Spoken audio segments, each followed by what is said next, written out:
Finally, kahit maliit na bag yung gamit ko, pwede ako magdala ng wipes. Ayun talaga yung pinaka main problem ko. Kasi hindi ako pwedeng umalis na wala akong wipes or tissue. Sobrang affordable nga ng wipes na to, nasa 30 plus lang. At grabe, nagulat ako sa quality ng wipes na to. Kasi akalain mo for only 30 plus, ganito ka quality wipes yung dadating sa'yo. Ang kapal nga ng wipes na to guys, kahit anong hatak mo or dut-dut mo dyan, hindi madaling mabubutas. Unlike nga sa wipes na kinuha ko na to, kitang-kita nyo naman yung nipis niya guys. Compared dun sa wipes na tag 30 plus, ba? Diba? Kaya sulit na rin talaga yung pera mo dito. Dahil sa 30 pesos mo, meron ka ng 8 wipes at naglalaman yun ng 8 pieces. Kaya not bad sa price guys, kasi pwede mo na siya madala anywhere kahit saan mo gusto.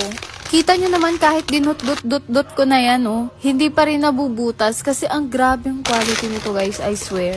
Grabe yung tipid nyo pag binili nyo to kasi bukod sa talagang kailangan nyo to, nasa 30 plus lang talaga siya at meron ka ng 8 packs na wipes. Diba? Kaya kung gusto mo rin ito, nandyan sa yellow basket ko, bumili ka na go bago pa mag out of stock.